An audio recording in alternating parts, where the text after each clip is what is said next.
porque os lábios da mulher adúltera destilam favos de mel, e as suas palavras são mais suaves do que o azeite. Mas o fim dela é amargoso como o absinto, agudo como espada de 2 gumes. Os lábios da mulher adúltera destilam favos de mel. Onde estão os homens? Cadê os provérbios dos homens? Mulheres, umas esperando o amor, outras já desiludidas com o amor, outras sofrendo direta ou indiretamente por causa do amor do homem, outros preocupados com o homem, outras aguardando que o homem seja salvo. E talvez nenhum percebeu a força que tem em estar aqui, porque esse culto, onde nós temos só mulheres, ele devia ser uma mensagem para as mulheres que estão aqui. Assim, podem contar comigo. A força do Senhor é com vocês. Aí, na verdade, a leitura desse versículo aqui é mais uma provocação, porque você vai e abre a Bíblia no livro de Provérbios. E os provérbios, eles têm esses versículos, né? Já chega dizendo, os lábios da mulher adúltera destilam favos de mel. E esse versículo, ele é apenas uma chavezinha do que eu queria pensar com vocês aqui hoje. Mas é curioso que, apesar desses provérbios eles existirem debaixo da sombra do rei Salomão, mais do que mostrar a sabedoria, eles mostram 2 questões. A primeira, que seria a última para os analistas, né? Mas a primeira questão que a gente tem que olhar é que quando Jesus se referiu à sabedoria, ele vai e fala para a gente, olhem os lírios do campo, porque eu vos digo que nem Salomão, em toda a sua glória, se vestiu como qualquer deles. Em outro lugar ele vai falar, aqui está quem é maior do que Salomão. Mostrando assim, vocês podem ficar felizes com essas lindas palavras, vocês podem fazer coleções de provérbios. Os judeus adoram provérbios, que além desses livros de sabedoria, eles criaram o Talmud, que é uma espécie de filosofia do dia a dia. Então, Jesus fala assim, fiquem com a sua sabedoria.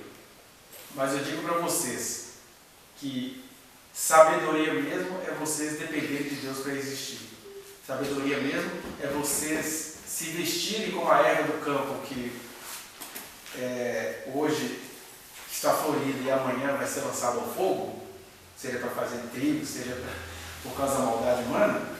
Mas nem Salomão, com toda a sua glória, se vestiu como qualquer deles, porque eles vestiram a vestimenta que Deus dá.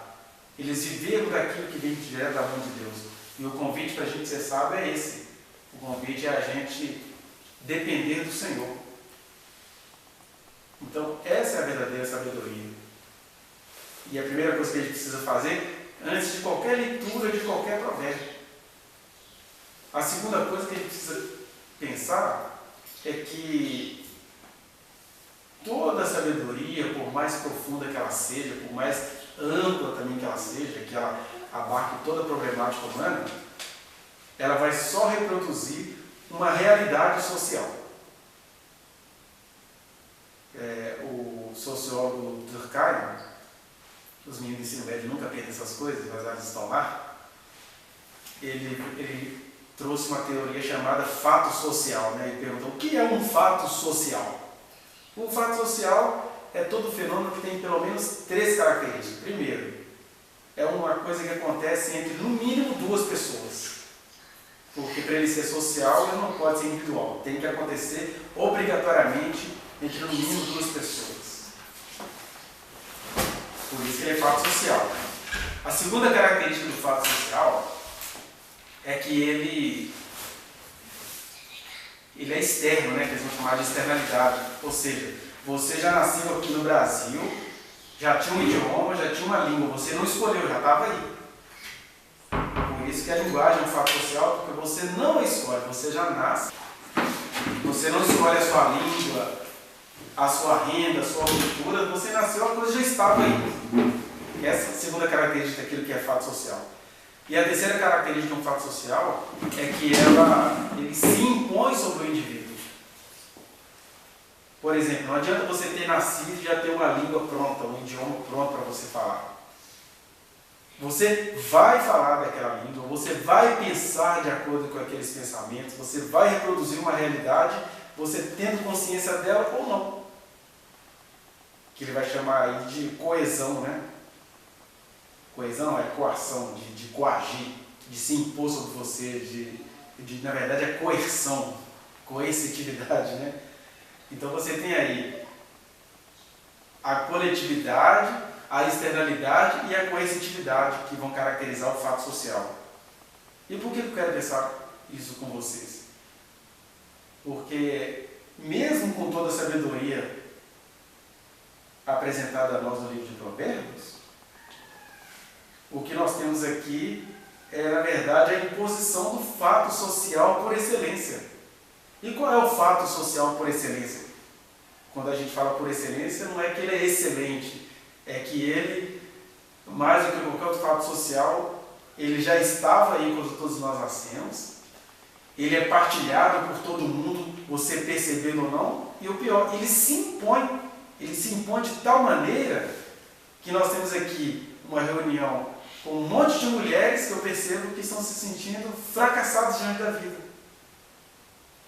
Que é aquilo que aquela música vai cantar, e vida de gado, povo marcado e povo feliz.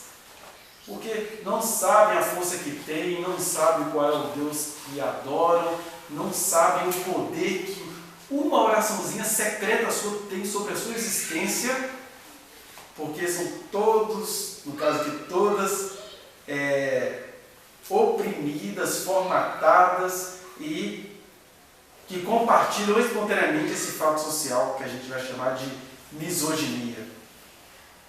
Misoginia, falando de maneira resumida, de maneira também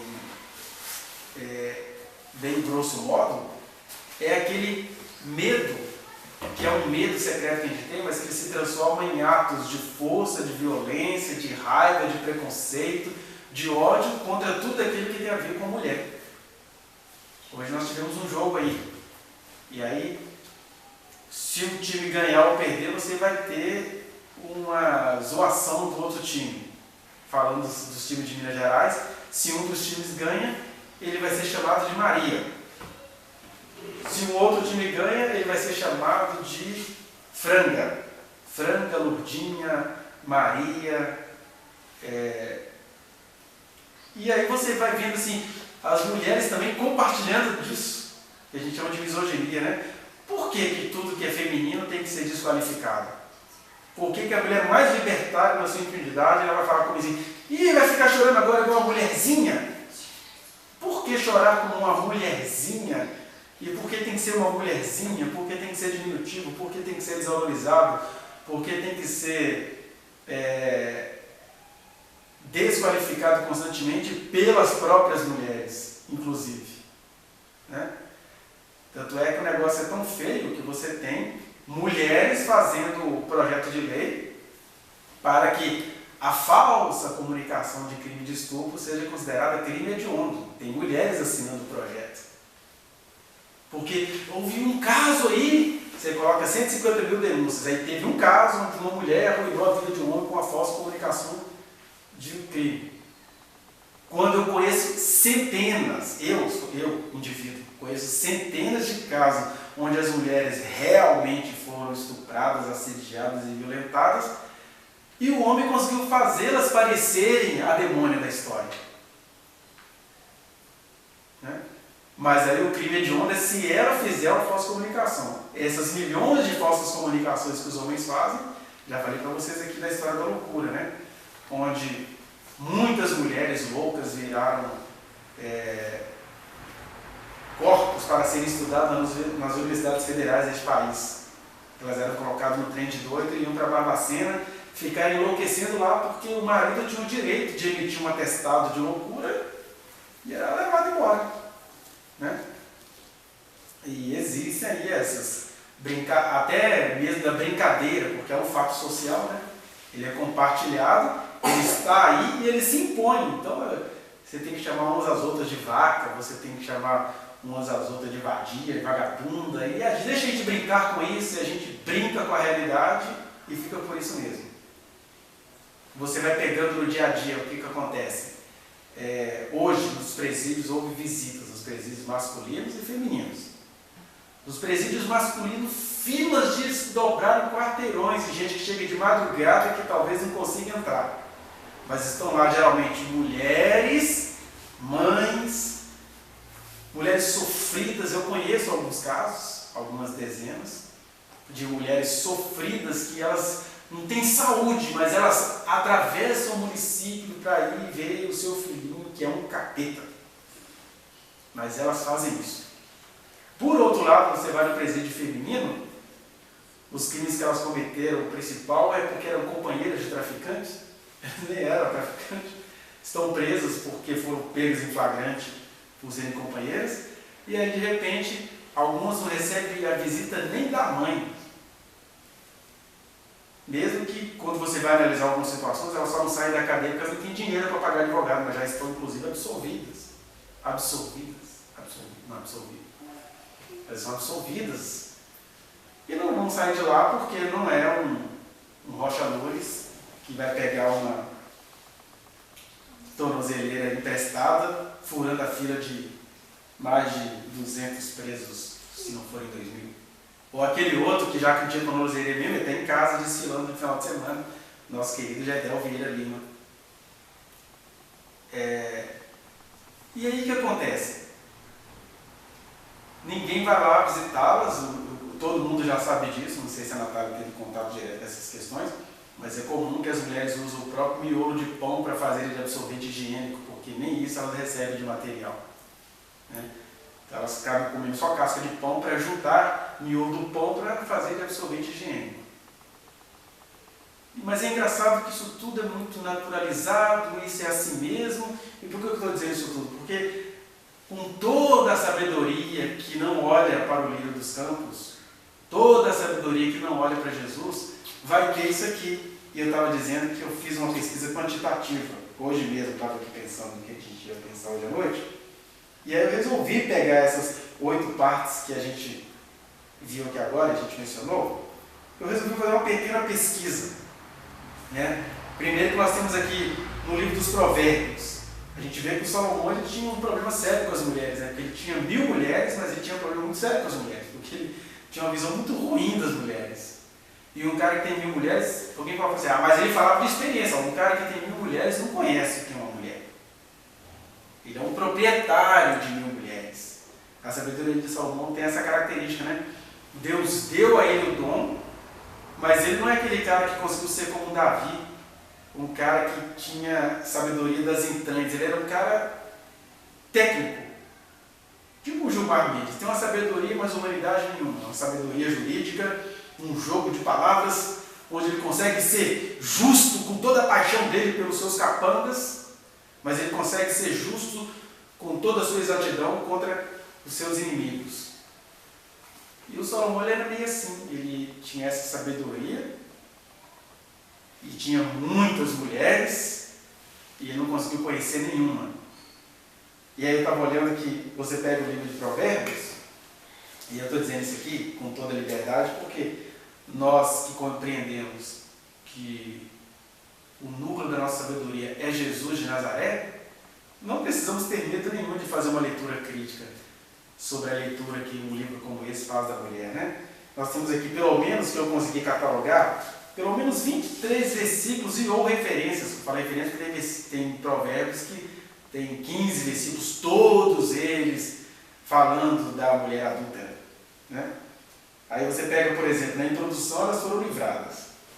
Mas do capítulo 1 até o capítulo 9, você tem 4 blocos de textos contra a mulher adúltera. Mas não são trechos contra a mulher adúltera. São trechos que colocam assim: o homem tropeça por causa da mulher adúltera. Então, filho meu, como esse texto que a gente leu, os lábios da mulher adúltera destilam favos de mel. Essa palavra é muito semelhante Eu sei que ela serve de aviso para alguns indivíduos ingênuos. Existem homens ingênuos, né? Mas a maioria vai sendo ingênuo só por um período, porque você tem toda uma cultura, todo um fato social que diz: meu filho, que ingenuidade, come e joga fora, a mulher não quer ficar com você, come isso. Mas no comecinho tem um homem ingênuo. Então pode ser que em um caso ou outro, uma mulher seja adúltera, como o versículo diz. Mas na maioria dos casos, os homens agem como o Abdelmaci, não sei se vocês viram. Sei lá, deve ter uns 2 anos atrás. Esse mesmo que estuprou mais de 40 pacientes e ele pegou mais de 180 anos de pena. Ele fugiu, ficou muito tempo foragido, voltou, o nosso querido sábio Gilmar Mendes deu habeas corpus para ele. Aí a Mônica Iose criticou isso, falou assim: ó, se o ministro, presidente supremo, dá um habeas corpus para um cara que fez isso tudo descaradamente, a gente não tem mais em quem confiar. Aí meteu a multa dela de mais de 30 mil reais, né? Ela até falou sobre isso essa semana lá naquele programa do Pedro Bial. Mas é a sabedoria dos capangas, né? Aí, o que o Abdelmaci falou? Sabe o que acontece? Essas mulheres terríveis aí falando que eu estuprei as mulheres, mas sabe o que é? É porque elas jogavam milho e eu caía. Uma mulher lá anestesiada, pagando caro para tentar ter um filho, nuazinha, diante do médico, ele fazia o que fazia, elas acordavam no meio das molestações e tentavam reagir e não conseguiam. Ele consegue provar a sua inocência, as provas do capeta, só pode ser, ou provas de uma cultura onde as provas vão assim vai lá falar que quer implantar óvulos, aquilo é abrir perna para médico ver. Eu ouvi mulheres falando isso, é uma tragédia, mas elas falam isso umas das outras, porque é um fato social por excelência, né? Você tem aí sites que falam, eu sou conservadora, não sou obrigada a ser feminista. Mas você não é obrigado não, ninguém está te obrigando mesmo não. Mas ela tem que pontuar como se fosse machinhos, assim, absorvendo mesmo a cultura da misoginia, por excelência, né? Todo o problema social de todos os povos começa na misoginia. Depois você tem aí racismo, você tem desigualdade social, você tem as relações de trabalho, você tem a divisão do trabalho, mas tudo isso, inclusive a homofobia, é uma das formas de misoginia. Porque se eu sou um gaysaço aqui, que tem uma vida boêmia com muitos homens, mas eu não apresento nenhum traço feminino para vocês, ninguém nem vai questionar quem eu sou. Mas eu posso nem gostar de homem, eu gosto de mulher. Mas se eu falo, né, gente, o Senhor está aqui conosco, amém. Vocês já vão ter ódio de mim por causa do meu jeito afeminado. Ontem, eu estava conversando com um rapaz, servo do Senhor. Ele está muito preocupado com o primo dele. Porque ele está dizendo assim, sinal dos tempos. O menino tem 5 anos e ele se comporta como uma menina. O que eu vou fazer? Eu estava tentando dizer para ele, mas quem falou que o fato de ele se comportar como uma menina quer dizer que ele seja gay no sentido que está dando a palavra? Você pode dizer no máximo que ele é efeminado. Ele é efeminado, você está me dizendo aí que ele é assim. Por mais que as pessoas tentam corrigir, o menino dança, o menino só conversa com as meninas, aquela coisa toda, mas está não significar que ele goste de homem. Que ainda que fosse essa questão, eu estava tentando ali dialogar com o preconceito dele. Não adiantava falar assim, e se ele gosta de homem, e daí? O cara já veio mais ouvir o que eu tinha para falar. Aí eu falei para ele, não, traz seu primo aqui, vou tentar conversar com ele, que ele está encarando isso como uma maldição. Que dá uma maldição hereditária na família e agora atingiu o primo dele. Aí eu tentando conversar com o preconceito dele, falei, olha, mas a Bíblia diz que o Senhor faz misericórdia até 1000 gerações daquele que o ama. Então, se há alguma maldição na sua família, no seu primo não deve ser. E ele falou que o primo dele é crente em Jesus, uma pessoa muito amorosa, e agora o único filho dele muito afeminado. Né? Claro que eu, particularmente, tenho 1001 teorias em cima dessa questão, mas como eu estava ali conversando com o preconceito de quem é cego, para essas questões, aí eu estava tentando ir no vale onde ele está. que é assim, nós precisamos repreender essa maldição que está no meu priminho de 5 anos, porque ele é totalmente afeminado. Aí eu estava dizendo que isso é uma das provas que a misoginia antecede a homofobia, porque eu já atendi pessoas no consultório que eram doidas com homem, mas os caras totalmente masculinizados, não tem nenhum jeitinho requebrado, são machos, mas adoravam você estar no colo dos tios, contam isso assim claramente, né? Mas como não tinha traços femininos, não eram passíveis de ódio, que é onde o feminismo radical veio problematizar a coisa da propriedade, né? O feminismo radical vai dizer, grosso modo, que o problema é no sexo que a pessoa carrega entre as pernas. Porque é assim, quando um travesti, o que esse travesti tem entre as pernas? Bingolim. O que ele tem entre as pernas balança. Mas ele é travesti, vai formar. Então, olha, ele quebrando o protocolo! Né? Agora, quando é uma sapatona, que é aquela mulher bem masculinizada, mas o que ela tem entre as pernas? Periquita. Aí ela vai pegar o diploma dela de formatura. Não deixaram ela nem entrar na cerimônia de formatura. Tá vendo? Tem até essa questão do cis, do trans, né? Então, de repente, ela é trans, mas ela tem o sexo feminino. E aí, quem tem o sexo feminino não está autorizado a se portar como homem, não vai nem entrar na formatura. Agora, quem tem o sexo masculino vai sofrer a homofobia de alguns, mas vai ser facilmente adorado por muitos outros. Nossa, você quebrou o protocolo! Porque por trás daquela figura feminina, ou por trás, não, entre as pernas daquela figura feminina, tem piu-piu. Você vê que a misoginia vai lá na raiz, daí o feminismo radical de raiz. Ó, o problema da humanidade está aí. Nasceu com o que entre as pernas? Bilu-bilu é homem. Periquita, ai de você se você não se comportar de acordo com o seu cortadinho entre as pernas. É o feminismo radical que vai mostrar esses problemas. Né?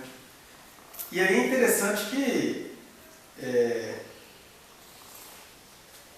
estava dizendo, né? Então que o Abdel Maci, ele vai e falou que as mulheres jogavam milho. Engraçado.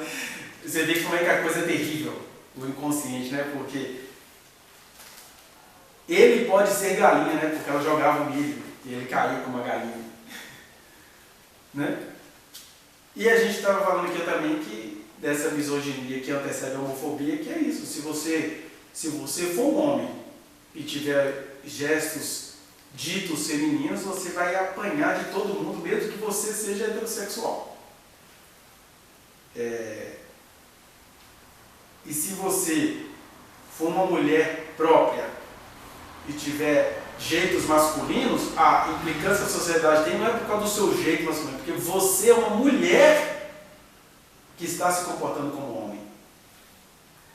Vocês perceberam isso? Ó. A sociedade vai avançando, mas a misoginia me parece assim, que ela é eterna. A mesma sociedade que vai dizendo, fulano lacrou, liberté, igualité, fraternité e Beyoncé. Lacrou. Referindo-se às feminilidades de quem tem um pinto entre as pernas. Mas, se é uma mulher que vai dizer assim, eu me sinto homem, então papai é assim que eu vou ser, chega marrudona, ela também vai ser odiada mais ainda, porque é uma mulher que está fazendo isso. Mulher não pode mudar de posição. Aí eu comecei a fazer esse exercício quantitativo. Você chega aqui nessas figuras do filho meu, em 8 capítulos você tem 4 blocos que falam única e exclusivamente sobre a mulher adúltera. Mas sempre falando dessa mulher adúltera, que é por causa delas é que a vida dos homens não anda legal. Né? Aí, quando do capítulo 10 até o 22, 16, são os provérbios de Salomão, aí o problema do Salomão aparece. Você tem pelo menos 7 referências sobre as mulheres. 2 delas falando mal da mulher adúltera, outras 2 elogiam a mulher, mas aquele elogio assim, vendido ao homem. Que é a mulher que é sábia, sabe conversar com o marido. Né? Então, tem um elogio aí, mas em submissão ao homem, é em função do homem.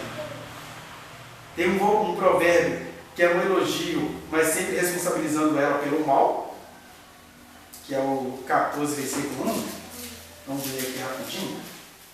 Que diz assim, ó: a mulher sábia edifica sua casa, mas é insensato com as próprias mãos a derriba. E é interessante como as mulheres absorveram isso para si. Pegaram, não, a mulher, a sabedoria de uma casa está na mão de uma mulher. Mas a ênfase é a outra, né? Ah, não deu conta da família porque é insensata. Então é isso, é um elogio, mas responsabilizando pela desgraça da família. Tem um outro provérbio que é pura reprovação, que é o 21:9, vamos ver aqui só para vocês verem. Diz assim: melhor morar no canto do eirado do que junto com a mulher rixosa na mesma casa. Aí ele tem outros versículos de ao mesmo assunto. É a mulher rixosa, é a mulher que fala demais, é a mulher que fica falando igual uma goteira na minha cabeça, pelo amor de Deus, eu não suporto isso. E nós tivemos o clássico aí daquele pastor Gerro do Bispo Macedo, no programa que ele tem com a mulher dele, que é a filha do bispo, falando, né? Ah, vocês ficam aí acusando o homem de ter agredido uma mulher, mas vocês não reconhecem o erro que vocês cometem há muito tempo que faz o cara te agredir. É que vocês falam muito. Cala a boca, por favor. Né? Aí o Salomão tem vários textos que falam assim.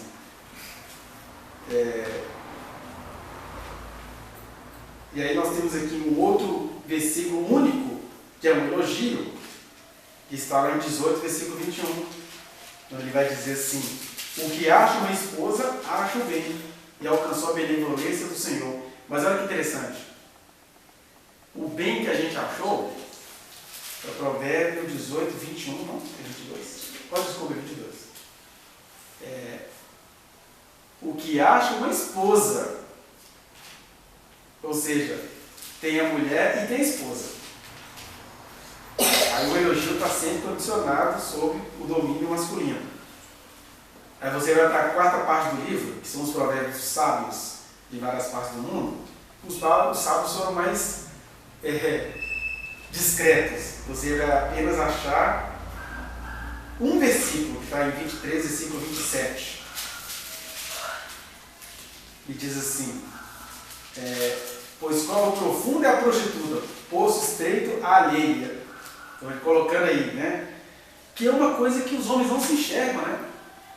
A pergunta é: por que existe prostituição na sociedade? Tem um grupo de mulheres que querem acreditar que a prostituição faz parte da liberdade feminina.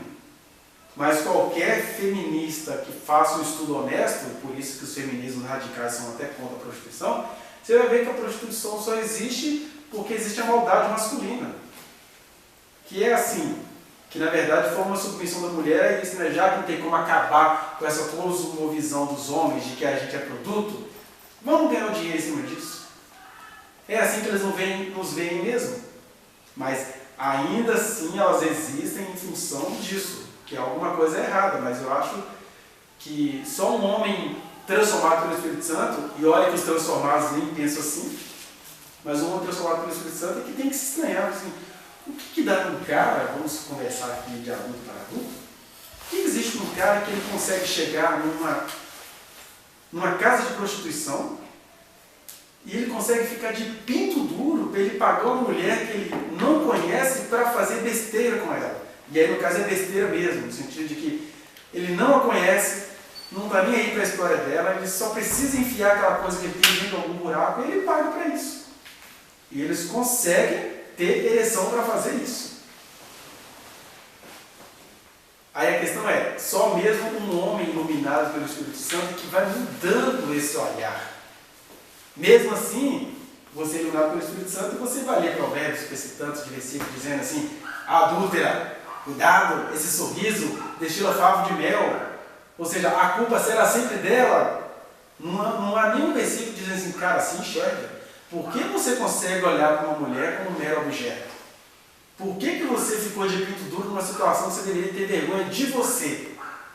Por que você viu que ela estava drogada, em má posição, e você foi covarde ali? Vocês conhecem alguém, mulheres se juntaram para pegar um cara todo drogado e montar em cima dele? Mas o homem faz isso. E é sem aprender.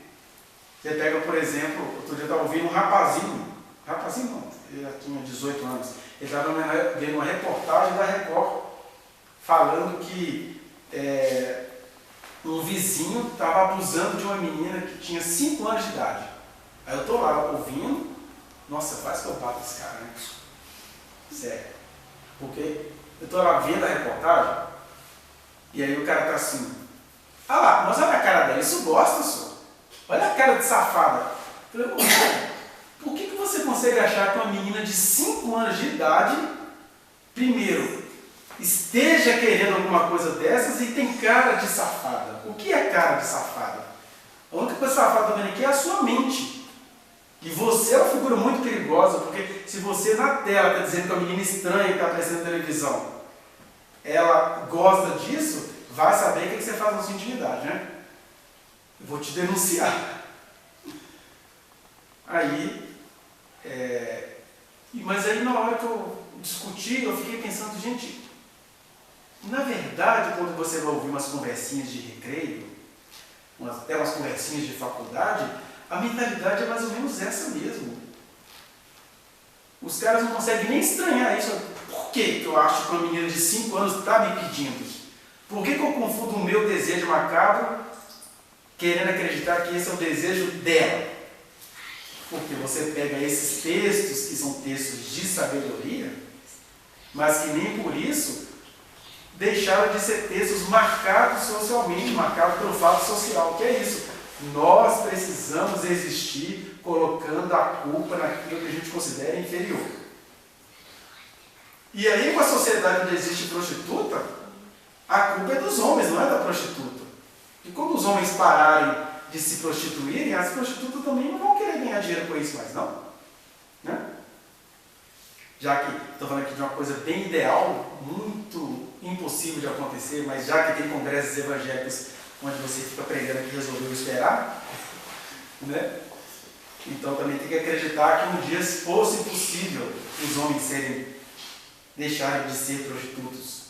Mas eles não só são, como precisam que exista a figura da prostituta para ele colocar a culpa nelas. Aí você volta lá nos provérbios 25 até 29, que são os provérbios de Salomão ditados pelo rei Ezequias. Você tem 2 provérbios, 4 provérbios de Salomão. 2 que reprovam a mulher, falando sempre da rixosa, da que fala demais, blá blá blá. E outros 2 que vão dar um aviso sobre a mulher adúltera. Aí você vai lá para o Oriente Médio falar com o rei Agur, as palavras de Agur, o árabe. Aí você tem um provérbio que fala contra a mulher adúltera. E um outro provérbio que vai elogiar a mulher, mas sempre debaixo da asinha do homem. Vai elogiar a esposa. Aí você vai para o Provérbios número 31, do 1 ao 9. Você tem um versículo contra a mulher adúltera. Um conselho da mãe para o filho. Conselho da mãe para o filho. 31, versículo 3. Não des às mulheres a tua força, nem os teus caminhos às que destroem reis. A misoginia faz a gente acreditar que as mulheres destroem reis. E as mulheres acreditam nisso também. E, no finalzinho do livro, do 31 até o 10, você tem um elogio, que na verdade é o elogio da esposa virtuosa. Né? Aí você fala assim, meu Deus, no dia de domingo à noite eu estou cheio de problema, estou cheio de situações pendentes. Por que eu tenho que pensar na situação da mulher? Depois desse pequeno e chatinho estudo quantitativo, mas é legal você quantificar algumas coisas para você compreender como que elas são demonstráveis, além do fato de elas estarem enraizadas em todas nós. Porque olha só, você ter uma palavra de Deus, o que é a palavra de Deus mesmo? A palavra de Deus não é a Escritura sozinha, porque o que nós acabamos de ver aqui é que a Escritura sozinha é uma grande reprodutora de males sociais. Já disse isso em outras palavras, mas volto a repetir. O Espírito Santo, ele não vai brigar com essas coisas da sociedade. Deus não vai aparecer do céu e vai falar: eu ordeno os homens que passem a olhar a mulher com outros olhos. Deus não vai fazer isso. Por um simples fator. O Durkheim estava errado quando ele falou do fato social. Porque o fato social é isso. Homens e mulheres são misóginos. Mesmo eu dizendo coisas aqui para vocês, eu estou ainda com o pé afundado. Talvez não na misoginia, mas no machismo. Eu não tenho nenhum problema com misoginia até onde eu consigo enxergar. Vai que eu tenha. Mas eu ainda tenho atitudes que eu considero machistas, das quais eu não consegui me libertar, e é uma guerra ainda, porque quando você exerce isso, você vai sendo desqualificado, principalmente por mulheres. É uma luta muito grande. Eu fui juntando, por exemplo, minhas realidades pessoais, misturadas talvez com incompetências pessoais, e ao mesmo tempo com uma paz. Eu vivo numa sociedade, por exemplo, onde eu dirijo o carro, mas ainda não consegui tirar a carteira. Mas isso é visto pela sociedade, porque a Sônia tirou a carteira muito antes de mim, até hoje eu não tirei. Então isso é visto, eu sou visto como um homem fraco. E de repente até por ela eu sou visto assim. Porque não soube fazer uma estratégia financeira para poder investir isso e já ter a minha carteira. Hoje a Sônia tem carteira e a Brenda tem carteira. 2 mulheres da minha casa têm carteira. Falando aqui para um viés misógino. Isso é muito perigoso. E eu, pessoalmente, de verdade, eu não estou com pressa de tirar a carteira, porque, igual eu estou falando, talvez por um conteúdo de incompetência humana minha, e ao mesmo tempo, junto com a sua incompetência, você vai descobrindo que algumas competências não adianta mesmo cultivar. Por exemplo, eu amo andar a pé. Segundo, vendo a realidade social, andar de ônibus para mim é uma opção. Porque quando eu estiver aqui falando, eu quero estar falando daquilo que eu vivo. Não adianta falar de santidade, você que tem um carrinho que vai daqui para lá e uma vida toda sedentária. Quero ver santidade naquele ônibus lotado, com aqueles corpos que chamam a atenção dos pregadores que ficam metendo o pau na vida dos outros. Aí eu estou dizendo assim, eu fui fazendo essas opções, por isso que pessoalmente eu não tenho pressa de tirar a carteira. Só que agora eu já estou com mais de 40 anos de idade, então eu também sei que eu vou ter séria dificuldade para tirar a carteira, porque eu dirijo bem, sou um ser humano tranquilo, já viajei demais quando eu pude dirigir na marginalidade, né? E aí, só que aquela hora da provinha do Detran, eu sei que eu não passo, tenho plena consciência disso. Estou dizendo aqui de uma coisa que é uma mistura de incompetência humana, de paz, para não ter pressa em relação a nenhuma dessas coisas. E alguém vai, mas se você tivesse uma carteira, você agiria, tal, você não tem uma mente empreendedora. Aí eu respondo, assim como Deus não vai discutir o seu machismo com você, Deus também vai discutir comigo se eu quis ou não quis tirar a carteira. Eu só quero que bondade e misericórdia me sigam todos os dias da minha vida. E eu acho também que essa tranquilidade pode trazer tudo, desde eu nunca mais tirar a carteira, ou até surpreendentemente eu ter uma carteira. Só que ao invés de a gente deixar as coisas aí, o que a gente tem? Porque é um homem, pai de família, que não tem carteira até hoje, eu sou incompetente, mas não é porque eu sou incompetente, não. Eu sou incompetente em função de, na minha casa, ter 2 mulheres que já têm carteira de motorista. Eu lembro na época, quando eu era recém-casado, a senhora já dirigia Kombi e tal, e eles falavam assim, mas como é que você deixa a sua mulher por aí dirigindo Kombi? Né? Eles achavam um absurdo, ela sonha em dirigir carreta. Se eu for dirigir alguma coisinha é só porque é necessidade. Porque não é nem questão de ser mulher ou de ser homem, de ser seres humanos, de ter competências ou não para determinadas coisas.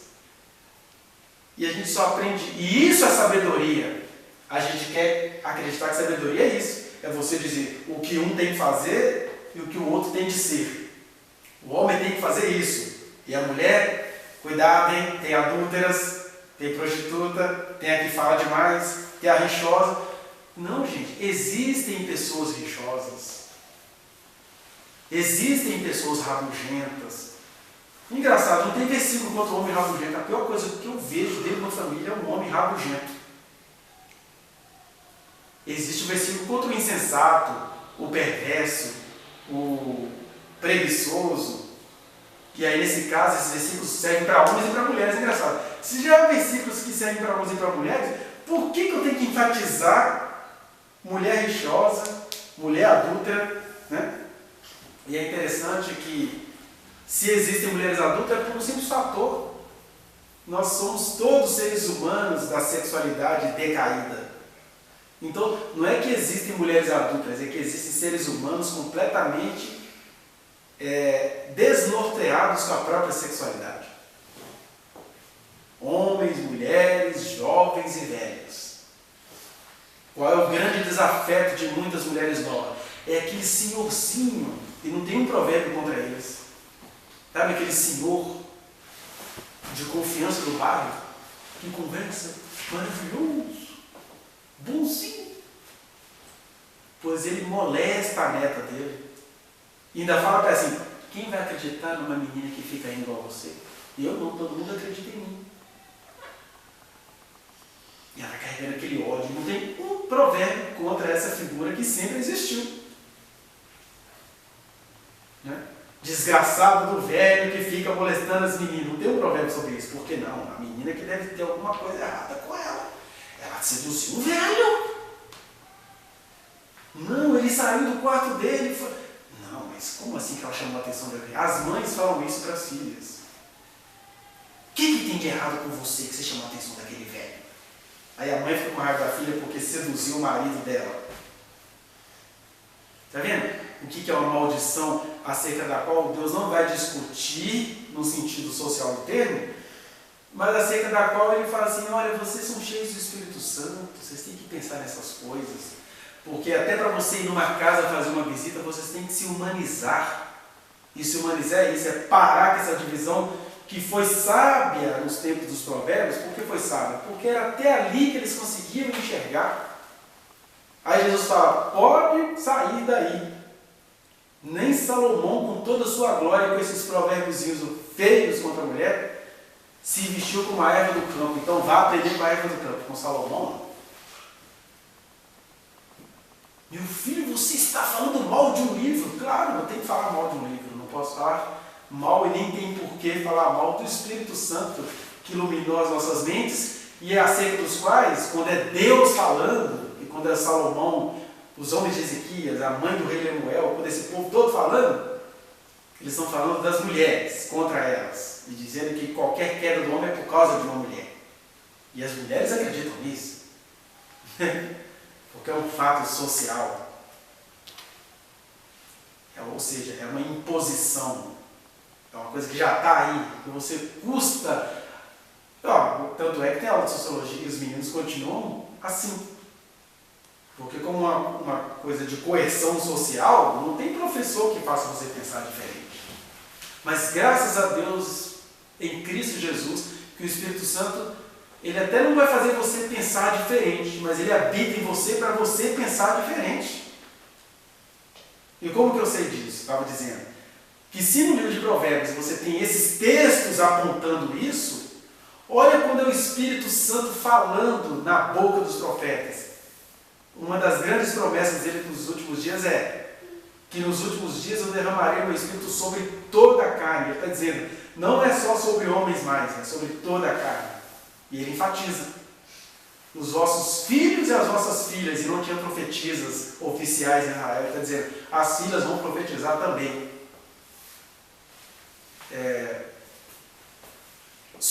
Até sobre os servos, ele dá dois conteúdos, que é um conteúdo de desigualdade social, servos que vivem dos favores de vocês, eles vão profetizar. Eles vão receber do Espírito naquele dia, mas não é só sobre os servos, não. Sobre os servos e as servas vão profetizar. Aí o Espírito Santo tem até uma linguagem feminina, né? Boa noite, irmãs e irmãos. Eu quero falar às senhoras e os senhores presentes que eu vou derramar o meu Espírito sobre as servas e os servos. Os vossos filhos e vossas filhas profetizarão. Vendo? Quem é que falou primeiramente esse vocabulário?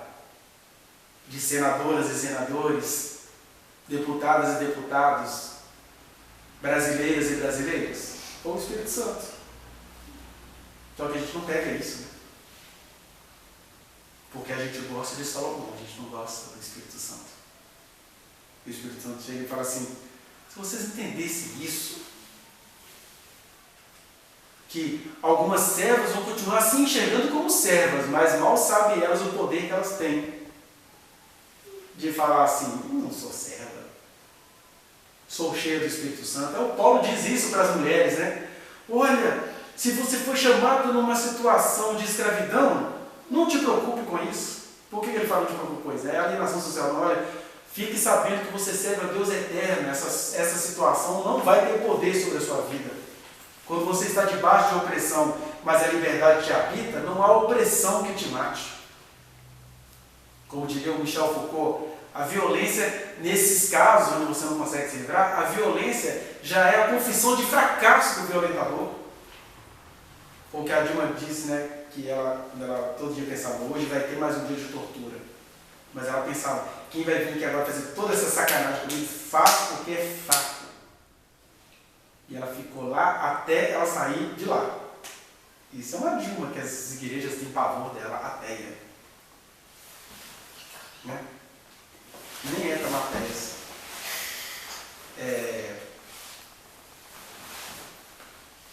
Aí ele está dizendo: você está numa situação de opressão, de violência, fique tranquilo porque a liberdade te habita. Ele continua: mas se você pudesse tornar livre, aproveita a oportunidade. Ele está falando aí de opressões de casamento.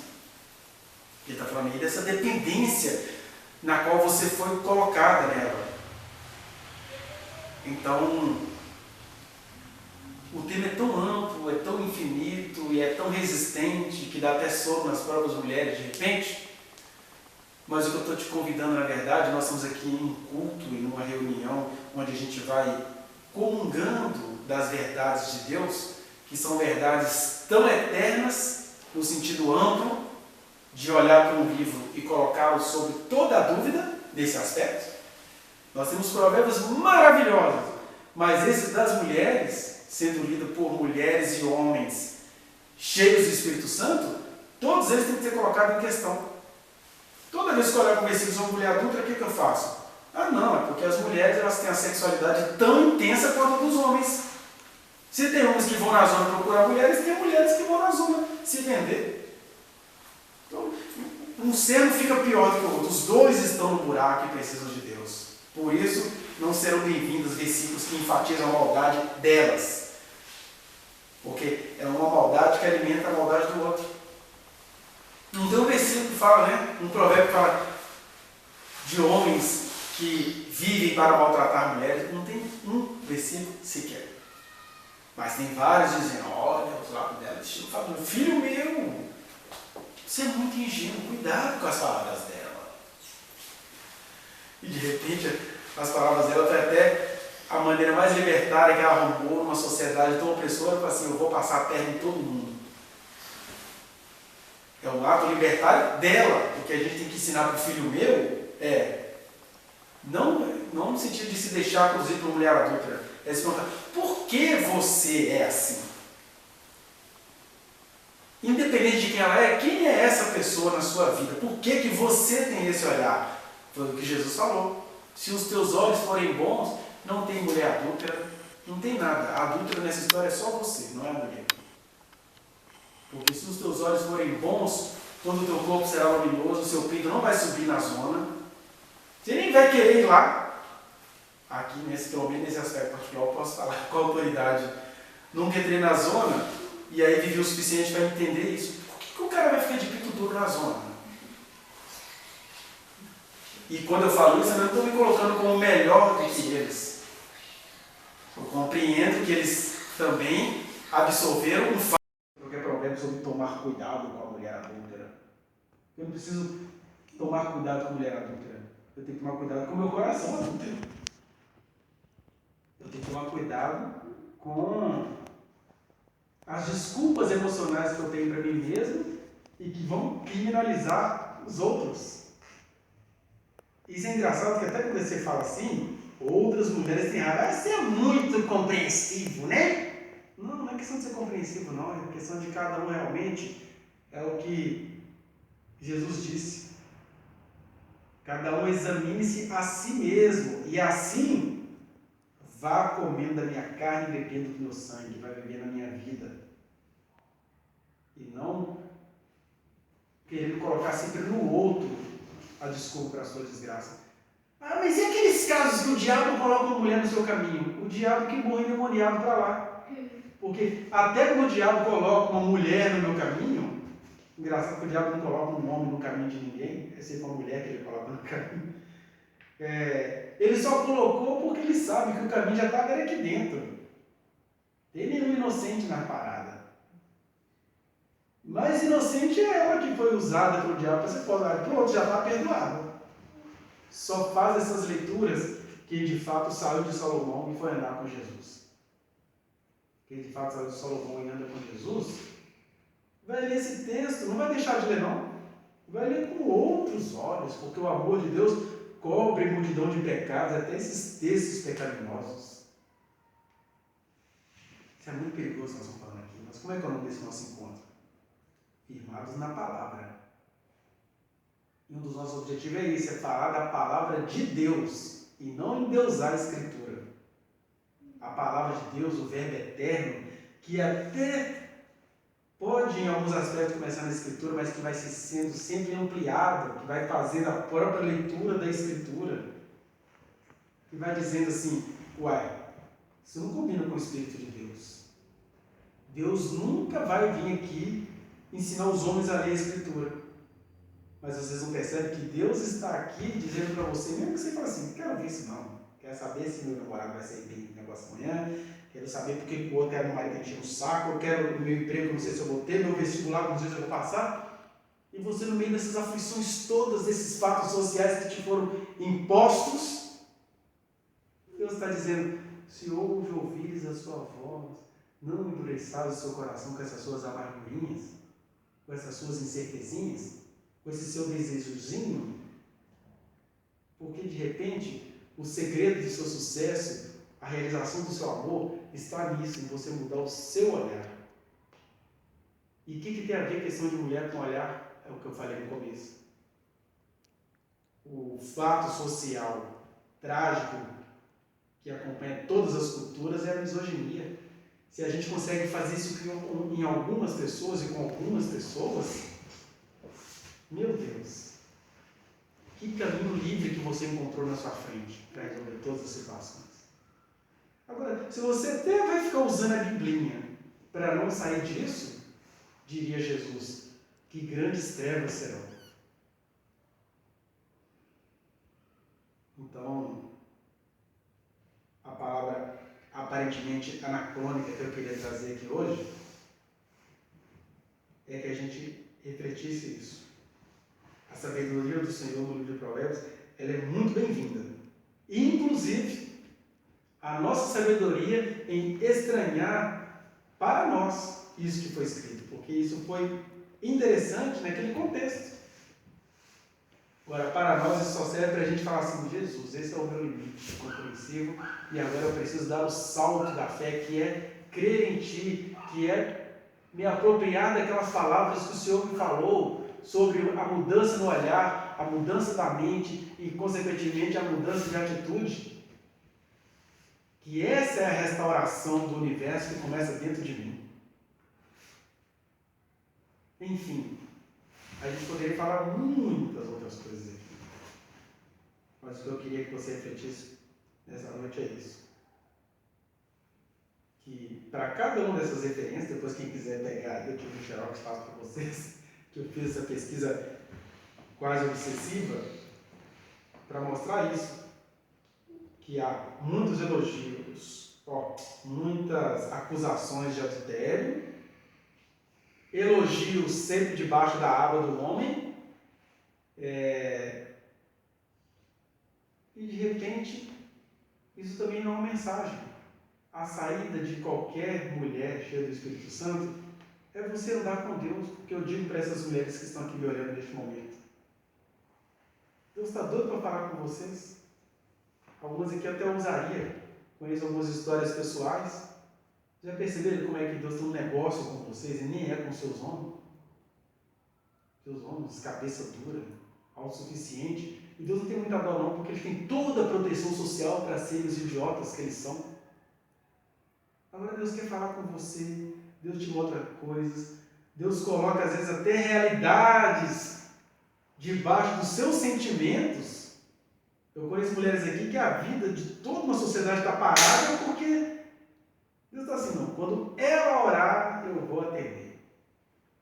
E aqui não é aquele discurso machista da cruz feminina, ai, porque a humanidade depende da minha atitude. Não estou falando de humanidade que depende da sua atitude. Estou falando de coisas que Deus te confiou que dependem da sua atitude. Porque Deus, o negócio é com você. Então é verdade que algumas, para o absurdo da moral, Deus livrou elas de um homem. Enquanto a religião fica dizendo assim, que isso não foi Deus não, você está sem marido, como é que pode? E é Deus dizendo, quem falou que ela precisa de marido? Para ser um ser humano pleno, para ser um ser humano cheio do meu espírito. E até depois disso, quem sabe, eu vou dar um marido, não é porque ela precisa de marido, é porque um precisa do outro. Do que viver essa vidinha de quem ainda não foi iluminado pelo Espírito Santo, de pensar assim, a mulher que encontrou um homem é feliz. Não é nada contra o casamento, mas é contra esse casamento que acontece nessa capela. Qual é a capela? É da mulher que precisa de um homem. Deus quer libertar muita gente disso aqui. Vocês não precisam de homem? Vocês precisam do Senhor. Que fala com vocês, que dá vida a vocês, que cuida de vocês, que trata de vocês e que, de maneira blasfema, algumas continuam tendo a visão conservadora com esse Deus todo liberal te habitando. Então, que a gente possa aprender, e essa é uma mensagem, que embora o tema dela seja a mulher e a fidelidade, uma mensagem que homens precisam ouvir, porque os homens, ao olharem essas coisas, precisam mudar o olhar, precisam mudar os sentimentos, precisam dizer, Senhor, isso tudo vai tudo contra as minhas vísceras, mas o Espírito Santo te habita para ir transformando você, segundo a estatura de Jesus, que olha que interessante.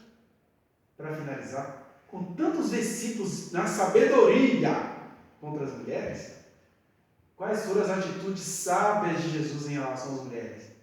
Ele andou com elas, ele não teve medo delas, ele tinha relações plenas com elas, e ainda chamou uma que foi casada com 5 maridos para evangelizar Samaria, porque ele falou assim, vocês não dão valor para nada, eu estou vendo muito valor aqui. Sabe, cada casamento que ela teve desprezado, é porque ela vale demais se esse monte de gente não consegue enxergar nada. Olha só sobre as coisas que ela pensa. Ela tem sede de mim. Ela quer saber onde é o culto verdadeiro. Pois eu vim te dar uma água em relação à qual você nunca mais terá sede.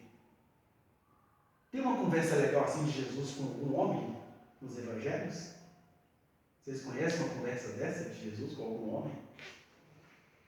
Ele teve uma conversa dessa com uma mulher. Mas eu sei que o elemento cultural é tão grande que algumas ficam até assim. Mas profecia é isso, é a gente dizer o que tem de ser dito e, em ouvindo a sua voz, que a gente não endureça os nossos corações. Que o Senhor então nos abençoe.